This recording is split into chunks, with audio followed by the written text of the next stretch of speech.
সিনেমার নাম হচ্ছে captain America BNW, not BMW, BNW, brave new world. দেখো চারিদিক দিয়ে মিক্স রিভিউজ আসছে, ভর্তি ভর্তি মানুষ তো নেগেটিভ রিভিউজ দিচ্ছে, IGN একরকম দিচ্ছে, রোটেন টমেটোতে অর্ধেক। তো মানে রিভিউগুলো দেখে না বহু মানুষের মনে সন্দেহ থাকবে। তবে সব কিছু তোয়াক্কা না করেই চলে গেলাম ফার্স্ট ডে একটা 3Dতে শোটা দেখার জন্য, এবং কেমন হয়েছে অ্যাকচুয়ালি সিনেমাটা। সো ভিডিওটা ফার্দার শুরু করার আগে বলে দিই কিছু মাইনর স্পয়লার থাকবে, তবে আমি জানি যে আপনারা সাহসী, তাই পুরো ভিডিওটাই দেখবেন।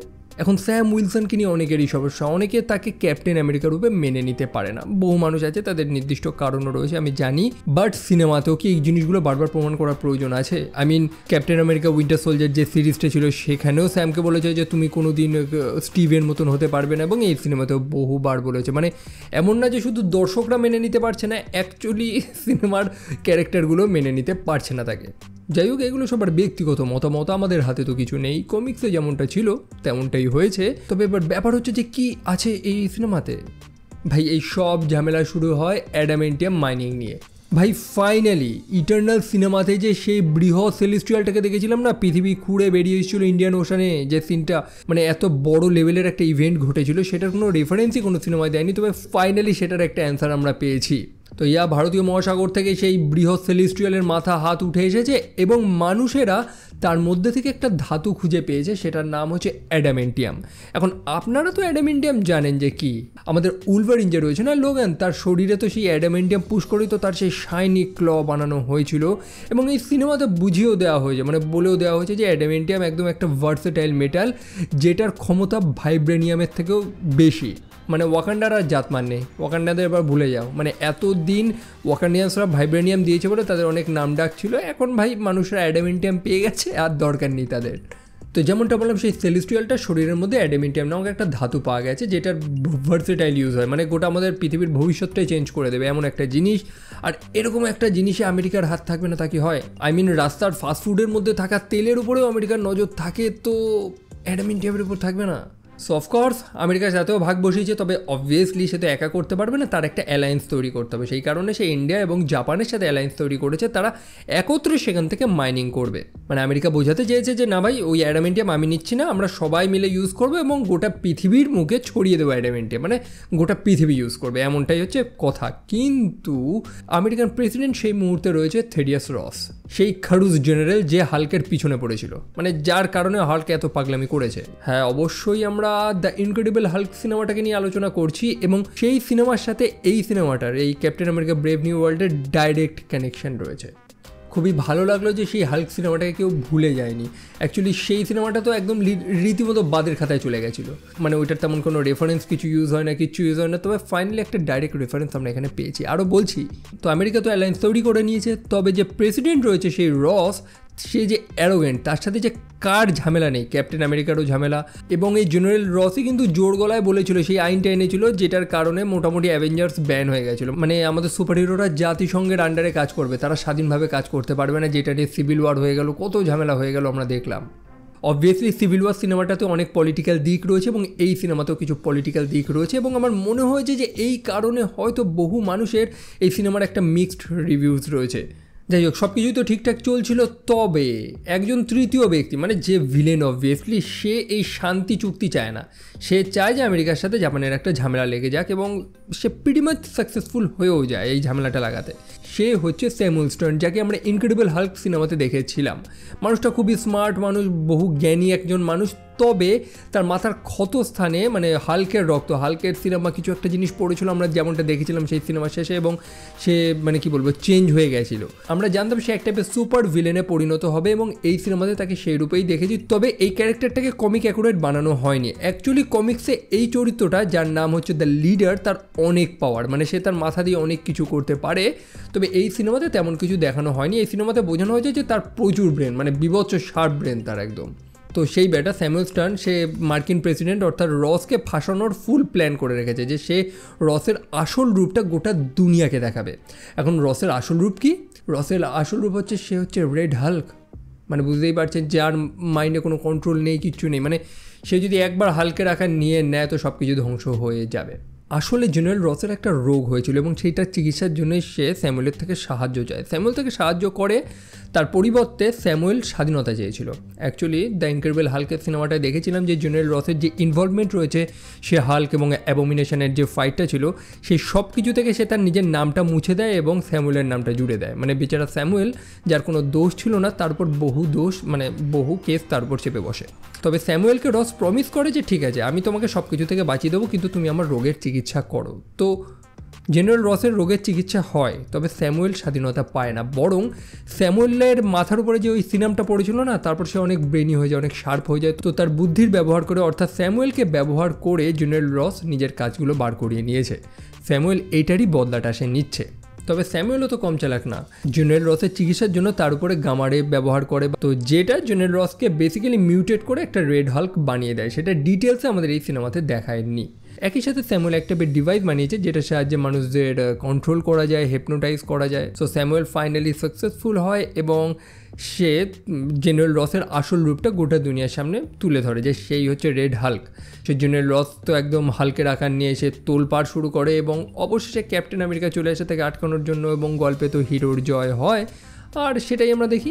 বাট আপনি এতদিন ক্যাপ্টেন আমেরিকার যতগুলো সিনেমা দেখেছেন বা গোটা সিনেমাতে ক্যাপ্টেন আমেরিকাকে যে রূপে দেখেছেন, এই সিনেমাতে আপনি সেই রূপে পাবেন না। অবশ্যই গোটা ক্যাপ্টেন আমেরিকাই আলাদা, তাই বলে সিনেমা তো ক্যাপ্টেন আমেরিকার না, কিন্তু এই সিনেমা আপনাকে সেই ফিলটা দেয় না। বরং মনে হয়েছে যে এটা ক্যাপ্টেন আমেরিকার সিনেমা না, বরং একটা সিনেমা যাতে ক্যাপ্টেন আমেরিকা রয়েছে। এই সম্পূর্ণ সিনেমাতে স্যামের ক্যারেক্টারটা তেমন ইম্প্যাক্ট ক্রিয়েট করতে পারেনি, তেমন ইম্প্যাক্টফুল ক্যারেক্টার না যেমনটা আমরা ক্যাপ্টেনকে দেখে এসেছি। মানে স্টিভ রজার্স ক্যাপ্টেন আমেরিকা, তার ক্যারেক্টার যেমন হওয়া উচিত, কোনোভাবেই এটাকে একটা ক্যাপ্টেন আমেরিকা সিনেমা তো মনে হচ্ছিল না। এবং আমি প্রিটি মাচ শিওর যে খুব শীঘ্রই এই ক্যাপ্টেন আমেরিকার চরিত্রটাকে মানুষেরা ভুলে যাবে। মানে সেই যে আইকনিক একটা চরিত্র, হাতে শিল্ড নিয়ে লড়াই করতো, এই জিনিসটা মানুষেরা ভুলে যাবে। একই সাথে স্যাম যেহেতু নতুন ক্যাপ্টেন আমেরিকা, স্যামকে তো আমরা আগে ফ্যালকন নামে চিনতাম, তবে ফ্যালকন কোথায় গেল?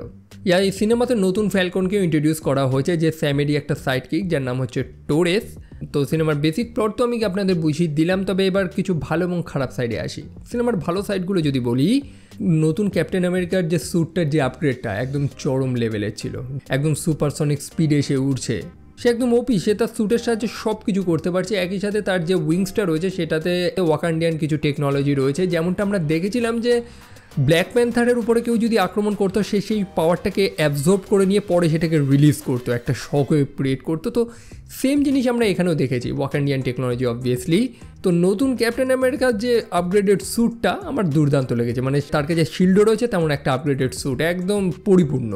অ্যাকশন সিনগুলো দুর্দান্ত ছিল, হ্যান্ড টু হ্যান্ড কিছু কমব্যাট রয়েছে। অফকোর্স ক্যাপ্টেন আমেরিকা মানে হ্যান্ড টু হ্যান্ড কমব্যাট।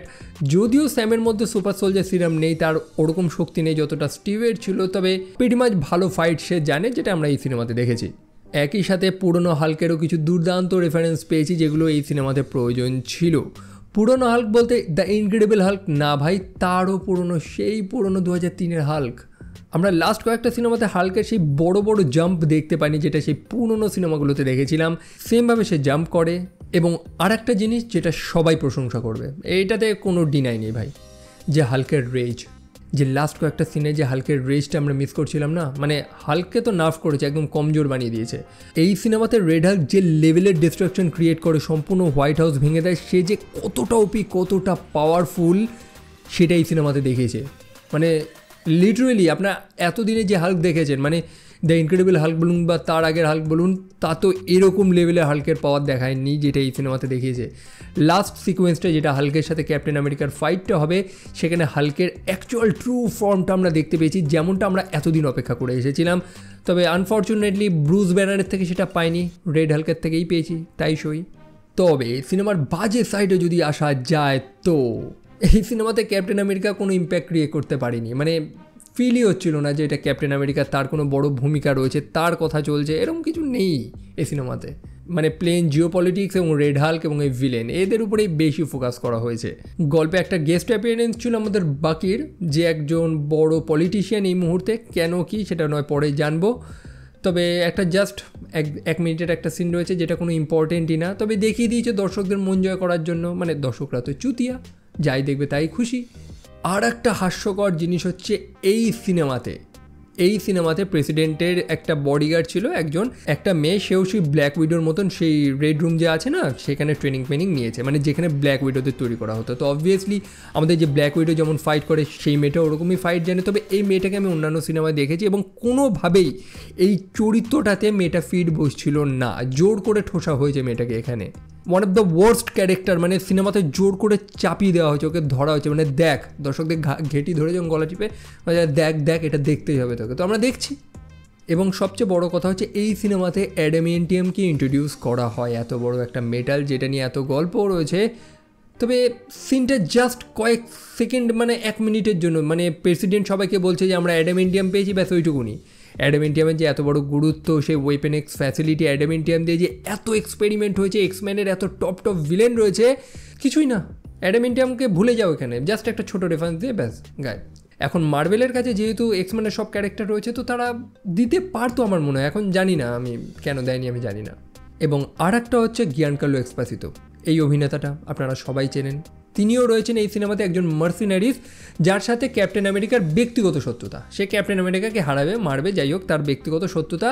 এই মানুষটাকে আনলো, মার খেলো, মানুষটা জেলে চলে গেল, জাস্ট অল্প কয়েকটা সিন। মানে ট্রেলার দেখে তো মনে হচ্ছে যে মানুষটার একটা বড় রোল রয়েছে, তো না, কোনো এগ রোল বা চিকেন রোল, মাটন রোল কিছুই নেই এখানে, জাস্ট মানুষটা ওইটুকুনি আসবে আর যাবে, দ্যাটস অল। এবং সব থেকে লাস্ট হচ্ছে একটা বাজে ভিলেন। এই ক্যারেক্টারটাকে সেই সিভিল ওয়ার সিনেমা জিমোর মতন করতে চেয়েছিল, যার কারণে দেশের নিজেদের মধ্যে ঝামেলা হয়ে যাবে, পলিটিক্যাল ওয়ার একটা শুরু হবে। যেমনটা বলেছিলাম যে স্যামুয়েল স্টার্ন সেই রেড হাল্কের আসল রূপটা সবাইকে দেখাতে চেয়েছিল, ঠিক যেমনটা জিমো বাকির আসল রূপটা সবাইকে দেখাতে চেয়েছিল, যে সে উইন্টার সোলজার, সে স্টার্ক পরিবারকে হত্যা করেছে, এই সব জিনিসগুলো মানে হিরোজদের নিজেদের মধ্যে লড়ানোর প্ল্যান করেছিল। এই ভিলেনটাকে ফোটাতে পারেনি। আই মিন একটা সিনেমার ভিলেন হবে তাকে মনে রাখার মতন। ভাই ক্যাপ্টেন আমেরিকা বলে কথা, এটা একটা ক্যাপ্টেন আমেরিকার সিনেমা। আমরা রেড স্কালকে দেখেছিলাম, উইন্টার সোলজারকে দেখলাম, ভাই ওইগুলো একটা ভিলেন ভাই। তো আপনি যদি চারপাশে বহু নেগেটিভ রেসপন্স পেয়ে থাকেন এই সিনেমাটাকে নিয়ে, তো আমি বলবো যে কিছুটা সত্যি সিনেমাটা মানুষকে ডিসঅ্যাপয়েন্ট তো করেছে অবভিয়াসলি, যার বহু কারণ রয়েছে। আপনি এটাকে কোনোভাবেই একটা ক্যাপ্টেন আমেরিকা সিনেমা তো বলতে পারবেন না, অ্যাটলিস্ট একটা এমসিইউ সিনেমা বলতে পারেন, বাট ক্যাপ্টেন আমেরিকার নাম দিয়ে এরকমভাবে বদনাম করাটা আমার তো মনে হয় না জায়েজ। বাট আমার হাতে কি করা, মানে আমার হাতটা বাঁধা, আই মিন কথার কথা, হাত বাঁধা নেই, বাট আমার হাতে তো কিছু করারও নেই না। তাই বলে একদমই যে জঘন্য সিনেমা আমি সেটা বলবো না, এটা প্রিটি মাচ এনজয়েবল সিনেমা, আপনি এক দেখায় দেখে নিতে পারেন আর কি।